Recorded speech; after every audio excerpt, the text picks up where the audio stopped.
सिंधु घाटी की सभ्यता प्राचीनतम सभ्यताओं में से एक है। देखो, सिंधु घाटी की सभ्यता हो या विश्व की कोई अन्य सभ्यता, उसको समझने से पूर्व ये समझ लो कि सभ्यताएं हैं क्या जिनका हम अध्ययन कर रहे हैं। सभ्यताएं ऐसे समझो जैसे अमेरिका इस समय अपनी दादागिरी में है, रसिया एंटी दादागिरी में उत्तर देने के लिए तैयार बैठा है। एक और है जैसे उत्तरी कोरिया, वो भी तैयार बैठा है युद्ध और मैं भी हाथ सीखूं। और ऐसे ही जो मध्य ईस्ट के देश हैं वो अपने जिहाद की दादागिरी में। जिस दिन वर्ल्ड वॉर थर्ड हुआ, विश्व तृतीय हुआ, विनाश भयंकर होगा और एटॉमिक बम चलेंगे। एटॉमिक बम चलेंगे तो देश के देश जो है समा जाएंगे जमीन में, और जब वो जमीन में समा जाएंगे और उन देशों को हजारों वर्ष बाद जो लोग बचेंगे उनके बच्चे वहां पर जाएं और देखें कि इस जमीन में क्या है, या वो किसी भी कारण बस उसकी खुदाई करें, तो जो इस समय देश हैं उनके अवशेष मिलेंगे, और अवशेष मिलेंगे उसके आधार पर वो जान पाएंगे कि यहां पर अमेरिका के लोग ऐसे रहा करते थे, रसिया के ऐसे रहा करते थे, कि यहाँ इराक का ईरान के ऐसे रहा करते थे। क्योंकि विनाश इतना भयंकर होगा कि बचेगा कुछ नहीं, जमीन में से केवल अवशेष मिलेंगे। इसी तरीका से अब बात करते हैं सिंधु घाटी की सभ्यता की। आप समझ गए होंगे कि जब विनाश होता है और मिट्टी के नीचे दब जाते हैं, आंधी या तूफान हजारों वर्ष बाद मिट्टी पड़ जाती है, तो हम खोद के देखते हैं कि उसके नीचे क्या क्या मिला। इस प्रकार ऐसे पूर्व में लगभग 3000 ईसा पूर्व जो लोग रहते थे, हम उनके बारे में अनुमान लगा रहे हैं जो अवशेष हमें मिल रहे हैं। तो सिंधु घाटी की सभ्यता जो है प्राचीनतम सभ्यताओं में से एक है। उस समय अन्य सभ्यताएं भी थी, जैसे मेसोपोटामिया की सभ्यता जो कि इराक, ईरान, सीरिया के क्षेत्रों में थी। मिस्र की सभ्यता जो कि नील नदी के आसपास हुई। तुम्हारी चीन की सभ्यता जो पीली नदी के आसपास हुई। ऐसे सिंधु घाटी की सभ्यता जो सिंधु नदी के आसपास हुई उसे सिंधु घाटी की सभ्यता कहते हैं। उसका रीजन ये है क्योंकि ये सिंधु नदी के आसपास थी, इंडस रिवर। अब बात करते हैं कि देखो सिंधु घाटी की, अब जैसे हजारों वर्ष पूर्व यहाँ पर सभ्यता यानी लोग जो रहते थे वो किस तरीके से रहते थे, इसका तो हम अनुमान लगा रहे हैं वहां से जो सामान मिले हैं। लेकिन अब बात ये आती है कि ऐसा क्या हुआ कि हम वहां जाके खुदाई चालू कर दी, क्योंकि आज तक हमने अपने घरों में खुदाई नहीं की। हो सकता है कि हमारे घर के नीचे हमारे जो पत्थर लगे हुए, प्लास्टर जो हो रहा है, जब जो हमारा घर का जो आंगन है उसके नीचे कुछ माल गड़ा हो, पर हमने आज तक देखा नहीं। कोई ना कोई रीजन होता है जब हम देखते हैं। तो ये रीजन की पहली कड़ी चालू होती है, जैसे किसी किताब का पहला पन्ना चालू होता है तो आता है लेसन, पहला लेसन फर्स्ट। ऐसे सिंधु घाटी की जब खुदाई का प्रारंभ हुआ, उससे पूर्व जो आधार बना उसका पहला लेसन चालू हुआ, वो हुआ चार्ल्स मैसन से। बस लेसन का मैसन कर दो, एल की जगह एम कर दो, चार्ल्स मैसन। चार्ल्स मैसन जो थे वो ब्रिटिश सैनिक थे और यात्री थे। उनको एक्चुअल में पुराने सिक्कों को इकट्ठे करने का शौक था, और सन 1826 से 1829 तक वो पंजाब के इलाकों में घूम रहे थे। तो सबसे पहली बार उन्होंने हड़प्पा के जो टीले थे, सिंधु घाटी की सभ्यता में जो हड़प्पा के टीले थे, उनको पहली बार किसने देखा? चार्ल्स मैसन ने। मैंने बताया ना, जैसे लेसन पहला हो, पहला लेसन किसी भी चीज का चालू करेंगे किताब का तो पहला क्या आएगा? लेसन। ऐसे ही इसमें आपको केवल मैसन कर देना है, कभी नहीं भूलोगे आप, भूल के दिखाओ कि चार्ल्स मैसन जो थे वो यात्री थे। उन्होंने पहली बार पंजाब में हड़प्पा के टीलों को देखा। उसका उन्होंने उल्लेख सबसे पहले अपनी बुक में मेंशन किया या उल्लेख किया। उस बुक का नाम था, क्या नाम था? Narrative of various journey in Balochistan, Afghanistan and the Punjab. Book का नाम था narrative of various journey in Balochistan, Afghanistan and the Punjab.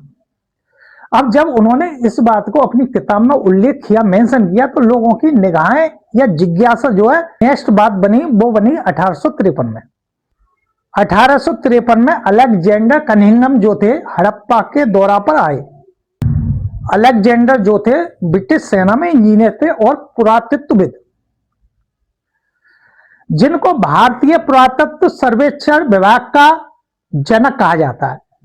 उन्होंने ही ASI, आस्ट्रोलॉजिकल सर्वे ऑफ इंडिया, भारतीय पुरातत्व सर्वेक्षण विभाग की स्थापना की 1861 में। कब? 1861 में। किसने? अलेक्जेंडर कनिंघम ने। अलेक्जेंडर कनिंघम जब हड़प्पा के क्षेत्र में घूमने आए, दौरा करने आए, तो उनको एक चीज मिली, वो मिली मोहर। क्या? सील, यानी मोहर। उन्होंने उस मोहर के आधार पर एक अनुमान लगाया, या अनुमान ये निकाला गया उस मोहर के आधार पर कि यहां पर ये जो मोहर मिली है, ये लगभग 3000 के आसपास साल पुरानी है। अब उनकी भी निगाह जो थी वो इस बात पर गई कि यहां कोई ना कोई पुरानी सभ्यता है, क्योंकि अंग्रेज तो शुरू से ही लूटने के लिए आए, उन्हें कहीं गड़ा हुआ माल मिल जाए। वो तो इस चक्कर में रहते थे कि हिंदुस्तानी राजाओं का कहीं गड़ा हुआ माल मिले, सोना मिले, चांदी मिले, जिसे वो इंग्लैंड ले जा सके, मौज कर सके। लूटो और मौज करो, इस सिद्धांत पर वो अपना कार्य करते थे। और जहां वो देखते कि कहीं भी कैसे ही गड़ा हुआ माल, बिना कमाई मेहनत का माल मिल जाए। तो इसी क्रम में अगली बात आई 1850 से 1860 के बीच। 1850 और 1860 के दशक में कराची से लाहौर तक रेलवे लाइन बिछाई जा रही थी। दो इंजीनियरों के निर्देशन में। इंजीनियर का नाम था आपका John Brenton and Robert Brenton. क्या नाम था? John Brenton and Robert Brenton.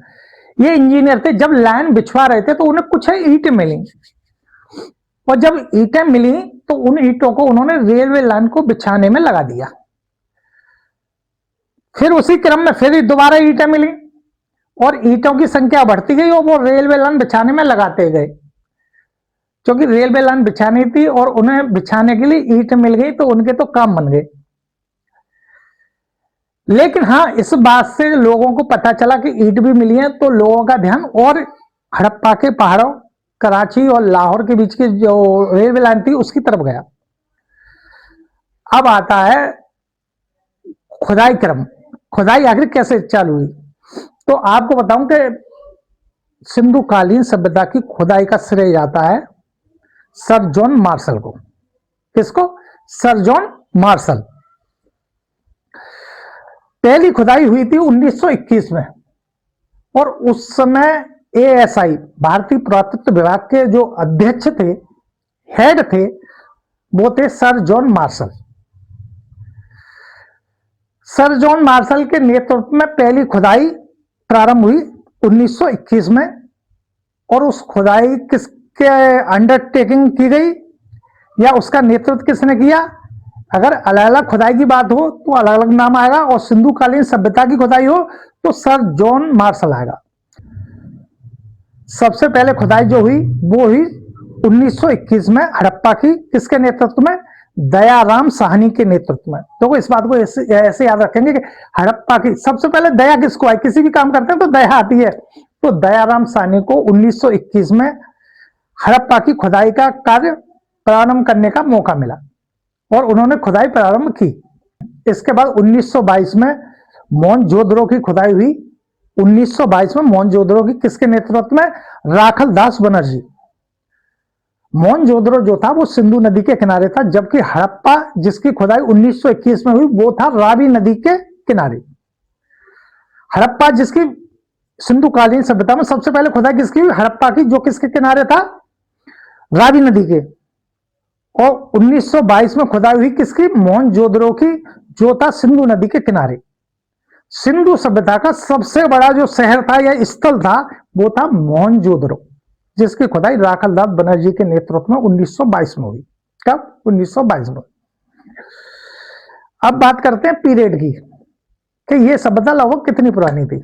अवशेष तो इसके 7,500 ईसा पूर्व के पहले तक के मिले हैं, खुदाई जो मिली है हमें। लेकिन हम यहाँ पे याद रखेंगे क्योंकि ये जो थी सर जॉन मार्शल के नेतृत्व में हुई और उन्होंने इस सभ्यता को लगभग ये माना है 3275 से 2750 ईसा पूर्व तक, क्योंकि ये खुदाई जो हुई थी वो सर जॉन मार्शल के नेतृत्व में हुई। अब आपसे पूछा जाए हड़प्पा सभ्यता में या सिंधु घाटी सभ्यता में जो खुदाई हुई वो किसके नेतृत्व में हुई, तो आप बताएंगे सन जॉन मार्शल। और आपसे ये पूछा जाए कि हड़प्पा की खुदाई किसके नेतृत्व में हुई, तो दयाराम साहनी। ऐसे मोहनजोदड़ो की खुदाई किसके नेतृत्व में हुई, राखल दास बनर्जी 1922। एक पद्धति और है C14 C14 कार्बन डेटिंग पद्धति, जो कि जो पदार्थ मिलते हैं उनके आधार पर उनका परीक्षण कर उसके पुराने होने का समय बताती है। उसके आधार पर भी, क्योंकि कई जगह पर जो स्थल मिले वहां खुदाई की तो वो 8,000 किसी में 7,500 पुराने अवशेष हमें बताए, तो उसके हिसाब से भी इतिहासकारों के हिसाब से भी विवाद तो है कि कितनी पुरानी ये सभ्यता थी। देखो सिंधु नदी के किनारे पे इस सभ्यता के अवशेष मिले तो इसीलिए इसका नाम सिंधु घाटी की सभ्यता रखा गया। ऐसे ही अगर हम बात करें तो सिंधु नदी के साथ साथ सरस्वती नदी पर भी इसके अवशेष मिले, इसीलिए इसे सिंधु सरस्वती सभ्यता के नाम से भी जाना जाता है। इस सभ्यता को हड़प्पा के नाम से भी जाना जाता है क्योंकि सबसे पहले जो खुदाई हुई थी वो हड़प्पा की हुई थी। कितने में, 1921 में, दयाराम साहनी के नेतृत्व में, तो इसे हड़प्पा सभ्यता भी बोलते हैं। इसके साथ साथ इसे कांस्य युगीन सभ्यता भी बोलते हैं क्योंकि इसमें कांसे का यूज ज्यादा हुआ करता था, जो कि टीन और तांबे से मिलकर बनता है। इससे टीन और तांबा। अब हम बात करते हैं इस सभ्यता के विकास या इस सभ्यता के निर्माण का श्रेय किसको जाता है, तो इस सभ्यता के निर्माण का श्रेय जाता है द्रविड़ या मध्य सागरीय लोगों को। देखो हम अब सिंधुकालीन सभ्यता की विशेषताओं की बात करते हैं और इसकी एक विशेषता ऐसी थी जो वास्तव में सराहनीय है। यह सभ्यता शांत प्रिय थी। अब आप कहेंगे आपको कैसे पता या इतिहासकारों को कैसे पता कि यह शांत प्रिय थी, तो देखो इसकी खुदाई में लगभग 1500 स्थलों पर खुदाई हुई। 1500 जो स्थल थे उसमें कहीं पर ऐसे प्रमाण नहीं मिले कि उस समय मशीन गन थी, बंदूकें थी, तमंचे थे, अस्त्र शस्त्र नहीं मिले। उस समय शायद ऐसी राजनीति नहीं रही हो कि आपस में देशों को लड़ाओ और फिर उन्हीं को हथियार बेचो। तो यह अनुमान लगाया जा सकता है कि उस समय जो सभ्यता थी, सिंधुकालीन सभ्यता थी, उसमें लोग शांतिप्रिय थे, लड़ते नहीं थे। दूसरी सबसे बड़ी विशेषता यह थी नगरीय सभ्यता थी। इसके साथ सिंधुकालीन सभ्यता जो थी वो ग्रिड प्रणाली पर आधारित थी। ग्रिड प्रणाली मतलब कि उस समय सड़क और गलियां जो थी वो 90 के अंश पर होती थी, 90 के अंश पर। तो ये सभ्यता जो थी ग्रिड प्रणाली आधारित थी। ये सभ्यता व्यापार प्रधान थी क्योंकि उस समय बंदरगाह वगैरह जो हमें खुदाई में मिले हैं उससे हम अनुमान लगा सकते हैं कि उस समय व्यापार होता था। अगर इस सभ्यता की खुदाई के संबंध में बात करें तो लगभग 1500 स्थलों की हमें प्राप्ति हो चुकी है। सिंधु घाटी सभ्यता का सबसे पुराना स्थल जो है वो है भिड़राना, हरियाणा में। सबसे पुराना इस प्रकार है, जैसे खुदाई जो हुई उनकी हमने डेट निकाली, लगभग कितने पुराने सभ्यता थी या कितना पुराना सामान है, तो ये ईसा से 7500 ईसा पूर्व, 7500 ईसा पूर्व और कब तक, 6500 ईसा पूर्व तक। तो सबसे पुराना स्थल जो है भिड़राना, हरियाणा। मोहनजोदड़ो को आपको बता दूं कि मोहनजोदड़ो को मृतकों का टीला या मुर्दों का टीला कहा जाता है। मोहनजोदड़ो का प्रमुख सार्वजनिक स्थान कौन सा है जो खुदाई में मिला? सार्वजनिक, सार्वजनिक मतलब पब्लिक का। सार्वजनिक अगर स्थान की बात करें तो विशाल स्नानागार। क्या? विशाल स्नानागार। और ऐसे ही सबसे बड़ी इमारत की अगर बात करें, इमारत और सार्वजनिक स्थान दोनों में अलग है। सार्वजनिक स्थान जो होगा विशाल स्नानागार, और अगर हम बात करें सबसे बड़ी इमारत, तो सबसे बड़ी इमारत जो है धान का कोठरा, अन्नागार, विशाल अन्नागार। इमारत कौन सी? अन्नागार। विशाल इमारत कौन सी जिसमें मतलब अन्न रखा जाता था? विशाल अन्नागार। सिंधु घाटी का सबसे बड़ा स्थल, सिंधु घाटी की जो खुदाई हुई उसमें सबसे बड़ा स्थल कौन सा है? तो हम बता दें कि सिंधु घाटी की जितनी भी खुदाई हुई उसका सबसे बड़ा स्थल जो था मोहनजोदड़ो था, जिसमें स्नानागार मिला, अन्नागार मिला। ठीक है। नेक्स्ट पॉइंट, केवल अगर हम भारत में करें इस समय तो सिंधु घाटी की सभ्यता जो पूरी खुदाई हुई, अफगानिस्तान, पाकिस्तान, हिंदुस्तान सब मिलाकर, उसमें सबसे बड़ा स्थान कौन सा था? मोहनजोदड़ो। अगर इस समय प्रेजेंट टाइम में हम अगर बात करें, क्योंकि अफगानिस्तान अलग है, पाकिस्तान अलग है और भारत, तो भारत में कौन सी जगह सबसे बड़ा स्थल, कौन सी जगह है सिंधुकालीन सभ्यता का? अगर हम सिंधुकालीन सभ्यता की बात करें पूरे की, तो वो पाकिस्तान में मोहनजोदड़ो है। और अगर भारत की बात हो तो वहां पर सबसे बड़ा जो स्थान है वो है राखीगढ़ी। कौन सी? राखीगढ़ी, हरियाणा में। हरियाणा में सबसे बड़ा स्थान जो मिला हरियाणा में मिला, किस जगह? राखीगढ़ी में। अगर हम बात करेंगे कि हड़प्पा में जो सामान मिले वो क्या क्या मिले, क्योंकि अब ये हमें जानकारी होनी चाहिए कि क्वेश्चन में ये आ जाता है कि इक्का गाड़ी कहां पर मिली। ठीक है, तो इसके लिए हम बात करते हैं हड़प्पा में। तांबे की इक्का गाड़ी किस जगह मिली? किसमें? हड़प्पा में। किस जगह? हड़प्पा में। क्या क्या मिला मैं ना बोला हूं? उर्वरता की देवी, कांस्य दर्पण, मछुआरे का चित्र, सबसे पहले खुदाई हुई हड़प्पा में, वहीं पर ये चीजें मिली। गरुड़ की मूर्ति और शिव की मूर्ति। देखो मूर्ति से मुझे याद आया, गरुड़ की मूर्ति और शिव की मूर्ति कहां मिली? हड़प्पा में। देखो सिंधु कालीन सभ्यता में मूर्तियां मिली है, तो यह बात स्पष्ट है कि वो पूजा पाठ करते थे, लेकिन पूरी सभ्यता में आपको मंदिर कहीं खुदाई में नहीं मिला है। तो इससे स्पष्ट है कि वो पूजा पाठ तो करते थे, ईश्वर को मानते थे, लेकिन उन्होंने सार्वजनिक मंदिर वगैरह नहीं बनाए। हो सकता है कि अब बाद में कहीं खुदाई हो मंदिर मिल जाए, लेकिन अभी तक मंदिर का उल्लेख मेरी नॉलेज में तो है नहीं। तो हड़प्पा में आपको बता दूं, तांबे की इक्का गाड़ी, उर्वरता की देवी, काष्ठ दर्पण, मछुआरे का चित्र और गरुड़ की मूर्ति और शिव की मूर्ति। नेक्स्ट बात करें कालीबंगा। आखिर कालीबंगा में क्या क्या मिला? तो कालीबंगा जो कि राजस्थान में है, इसके नाम से ही स्पष्ट है कालीबंगा, तो काली चूड़ियां कहां मिली? कालीबंगा में। काली काली मैच खा गई। काली चूड़ियां कहां मिली? कालीबंगा में, जो कि राजस्थान में है। इसके साथ साथ जुता हुआ खेत कहां मिला? कालीबंगा में। अग्निकुंड, देखो अग्नि जैसे आग आग जलती है तो काला काला हो जाता है, राख हो जाती है, तो ये भी कहां मिलेगा? कालीबंगा में। ऐसे याद रखना है। लोथल में जो आपको मिले चावल के प्रमाण मिले, लोथल जो खुदाई हुई वहां पर चावल के प्रमाण मिले। इसके अलावा चावल के प्रमाण रंगपुर में भी मिले, रोपड़ में भी मिले और संगोल में भी मिले। अब बात कर सकते हैं हम धौलवीरा की। धौलवीरा 3 खंडों में विभाजित जो नगर मिला वो किस जगह मिला? धौलवीरा में। इसी के अगर हम आगे बात करेंगे, लकड़ी की नाली, लकड़ी की नाली कहां मिली? तो आपको बताऊं कि लकड़ी की नाली जो मिली वो भी धौलवीरा में मिली। कहां? धौलवीरा में लकड़ी की नाली मिली, जो कि इस समय गुजरात में है। गुजरात तो वैसे ही तरक्की ज्यादा कर रहा है, तो लकड़ी की नाली भी बना ली होगी मिट्टी की जगह उन्होंने। हाँ, तो लकड़ी की नाली जो मिली वो मिली आपको धौलवीरा में, जो कि गुजरात में है। बनावली, तांबे की चूड़ियां, इसे याद रखना, तांबे की चूड़ियां, तांबे की जो चूड़ियां थी वो कहां मिली? अगर तांबे की चूड़िया की बात आए तो बनावली। कहां? बनावली, जो कि हरियाणा में है। हरियाणा में बनावली में तांबे की चूड़ियां मिली। कटोरे, basin and dish on stand, basin और तांबे की चूड़ियां, कटोरे कहां मिले? आपके बनावली में, जो कि हरियाणा में।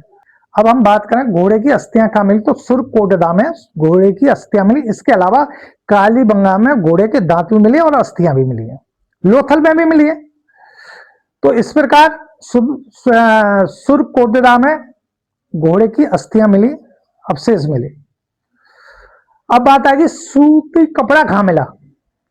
तो वो सूती कपड़े के प्रमाण जो मिले हड़प्पा में भी मिले और मोहनजोदड़ो में मिले। किस जगह? हड़प्पा और मोहनजोदड़ो में। इसे याद रखना है, सिलेबस में, यूपी पुलिस के सिलेबस में स्पेशली दिया है कि सूती वस्त्र सिंधुकालीन सभ्यता में कहां मिले। तो हम आपको बताते हैं हड़प्पा और मोहनजोदड़ो में सूती वस्त्र के अवशेष मिले, जिससे अनुमान लगाया कि उस समय सूती वस्त्र का प्रयोग होता था। अब हम बात करेंगे ब्रिक, ईटा। जो सिंधुकालीन ईटा मिली उनका रेशियो क्या था। तो आपको बताऊं कि सिंधुकालीन में जो ईटा प्रयोग होती थी वो की जाती थी 4:2 और 1 के रेशियो में, 4:2 और 1 के रेशियो में। देखो सिंधुकालीन सभ्यता में अगर हम नगरों में मकान बने होने की बात करें तो 2 तरीके से बनते थे। पूरब की तरफ छोटे मकान हुआ करते थे और पश्चिम की तरफ बड़े मकान। तो इससे आप ये अनुमान लगा सकते हैं कि जो बड़े मकान हुआ करते थे वो अमीर लोगों के हुआ करते थे, जो कि पश्चिम में। अब हमें याद कैसे रखना है पूर्व और पश्चिम, क्योंकि पश्चिमी देश, अमेरिका वगैरह पश्चिमी देश है, वो अमीर हैं। तो उस समय भी पश्चिम में जो मकान, बड़े मकान हुआ करते थे वो किसके हुआ करते थे? अमीरों के। और पूरब में जो छोटे मकान हुआ करते थे वो किसके हुआ करते थे? गरीबों के।